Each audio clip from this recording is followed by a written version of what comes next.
so as he was sitting in this group setting with so many diverse peers, he was having a real struggle with accepting even the fact that there was that diversity, and he verbally mentioned that this just wasn't right, and he shouldn't,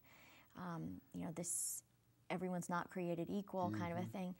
And after working with this nonviolent communication counselor, masterfully, this counselor worked the questioning around to the point where the young boy finally admitted that he doesn't feel good inside when he does these things, or when he takes a stand against other people, but what he really wants is to please his father, who is also a leader in that KKK group.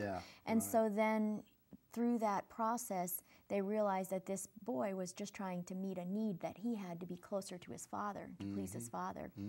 So he was able to make a decision to try to meet his need to have connection with his father in a different way, and to choose to connect with other people around him and not carry that baggage of his dad's. So it was a really beautiful story. That is. And I thought of you right away. We need that counselor down here. We do, we really do. I remember, I mentioned Julian Price a little while ago. He also had worked in radio some, and he did an interview with C.P. Ellis, who was a union organizer in Durham at the time, but he had been the Grand Dragon of the North Carolina KKK. And he went to one of the first school desegregation meetings in Durham, I believe, and to fight it. And eventually they put him on the committee, and he was on the committee with a strong black woman. And over time, they came to respect each other and like each other, and he realized that he just couldn't, he didn't believe what he had grown up with. But he described, and Julian did this great interview with him called Out of the Klan, and he described in it how when he was young, you know, he had nothing, and the Klan was sort of his, you know, they had ceremony with candles and all of this stuff, and it was like made him feel important. And it's almost like a religion. Yes, yes. Which is another thing I've just been learning about. A friend of mine is doing some research on how the roots of the KKK are really tied in with certain Protestant organizations and in places that are, you know, been thought to be putting forth an ideology of one thing, but really the roots are the same as the Right, even KKK. the people today probably don't understand or realize those roots. And, you know, white supremacists, we found, have a real fascination with everything Scottish. Yes. And they'll want to wear Klan kilts, and they'll, you know, even the cross burning we learned has connections back to Scotland. Because to me it seems blasphemous that they would burn a cross if they themselves are professing to be Christians and doing God's will. It surprised me to read about the KKK invoking scripture, literal quotations from the Bible to support their beliefs and actions. That's been part of it from the beginning. And I have a letter from a guy who kills a couple of, killed a state trooper in Missouri, and he was writing from a prison on the letterhead of the Church of Jesus Christ, such and such, and he goes on, but they used scripture selectively to show that white supremacy is biblically endorsed. And then they go from there. So, you know, these people they consider, quote, mud people and that sort of thing. And so it is creating that other that you mentioned. And that allows you to demonize them. And that allows you to, in the worst case scenario, kill them. I mean, that is what the Nazis did to Jews in Germany. And we have to, each of us has to do something to not let us go in that direction at all. now this instance, I'm just thinking as you're talking now, was this instance in Black Mountain at all connected to the person in Black Mountain who was a white supremacist at the PCA church out there? No, it does not It's not appear connected. to have any connection. I was proud of the PCA for taking that stand. Right. You're probably referring to, this is the intelligence report put out by the Southern Poverty Law Center. And people can go online if they do the Southern Poverty Law Center intelligence report.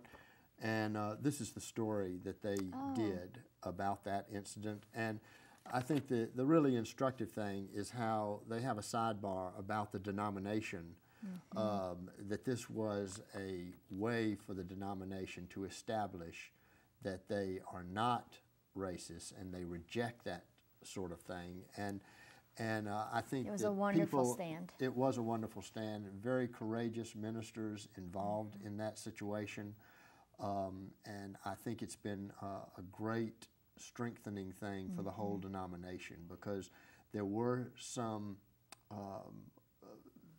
there was an impression because of how it was founded, the denomination back in the 70s, that it was favoring segregation. And I think there was segregationists involved in the founding. And so that has hung with them even when it wasn't accurate in many ways. And so this has been an opportunity for the denomination to establish what they do stand for. And I think that is the lesson in all of these kinds of hate activities, is that the community needs to do something public and proactive to demonstrate what they do stand for. And it's a step. I mean, I feel like in the case of the PCA denomination, that is a strong, positive step, and hopefully it will lead to further steps in that denomination of, recognizing equality of women and the value and embrace of members of the GLBT community. Well, I think, each time each of us develops our ability to have empathy, I think we develop the possibility that we will be strengthened in our love for other people, despite their differences or despite our views on different things. I think that's the central, that right there to me is the center of it all. If we can develop that empathy and that connection, then we're going to be able to grow that. Right, and that is the challenge. I remember some years ago, in fact, it was with one of the ministers involved in there who asked me to help with a situation where a biracial girl in his congregation was being threatened by a girl outside the church, but on the internet, with very vulgar death threats, arson threats, kidnapping threats, and when eventually we were able to get the 17-year-old girl convicted, a very good detective from Asheville Police Department got in on it, and she did a great job, and the girl was convicted of ethnic intimidation and communicating a threat. But I felt at the time that, this is a 17-year-old girl. Just like the cross burning, it appears that they are 14-year-old boys. There's a feeling of empathy, of wanting to reach out and get with that person and try to do what the counselor you mentioned has done. And so we were going to do that, but at the time, the probation officers told us that if we did that, it could be construed as harassment. And so we never actually did it. And I've always wished that we could, or to know who that young woman is now. She's, she's in her mid-20s now. And how does she look back on that? And if we could start our education with kids, if our families could be holding to a value of empathy and celebrating diversity, and our church communities and our organizations, then we wouldn't have kids at ages 13, 14, and 17 doing these kind of things. these. You know, the Southern Poverty Law Center the viewers may be interested in, they have been doing this very effectively for years and years, and they came to a conclusion some years ago. They said, we are tired of fixing the end result. We need to do something to try and break the cycle. And so they came up with, it's a magazine, but a concept called Teaching Tolerance, and it's a free magazine of ideas that classrooms have used around the country to teach diversity and to teach empathy and to encourage those things. And it's free to any teacher in the United States. So they can go online to the Southern Poverty Law Center and look for the Teaching Tolerance, and they can sign up and get it. And it really is an exciting magazine. It comes out, I think, quarterly, and has experiences from all over the country. There's so much to talk about on this topic. I mean, we haven't even talked about you know, the peace rally and the Muslim community here making connection with some of the other areas. We haven't really talked about what the Blue Moon Group is up to these days. Yeah. There's so much. We'll have to come back to some of these other topics because the time just flies by. But at the end of our time together, what is most helpful for us to do to support these three families? How can we find a way? Do we contact you or Bob well, Smith? I think they can. We have been, you know, like if the family wants, we can give their postal address. People have also emailed me messages, and I copy-paste them onto a document.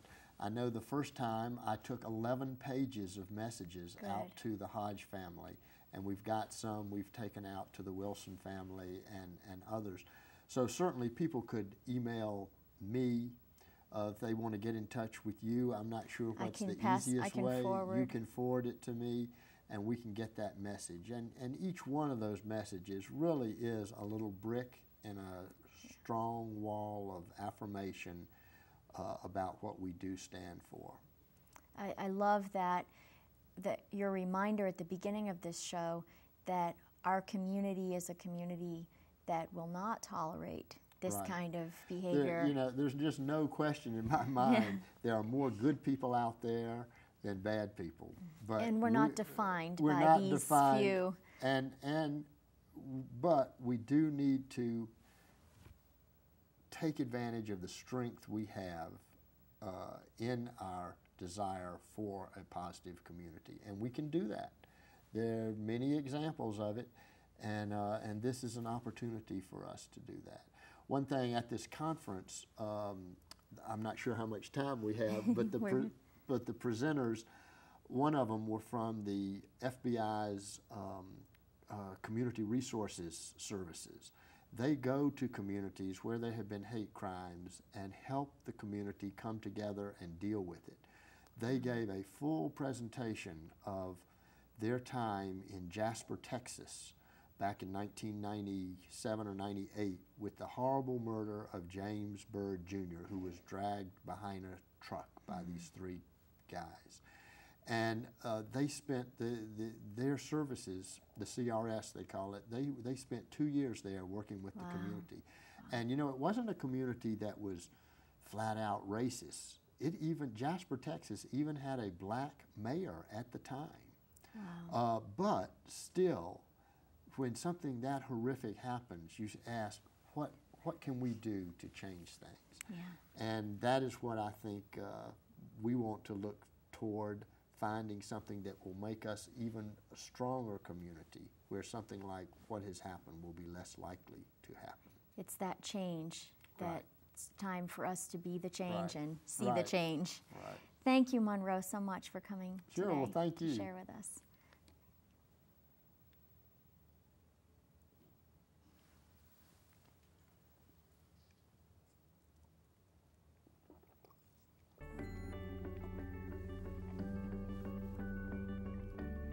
You're good. There's so much to cover, isn't there?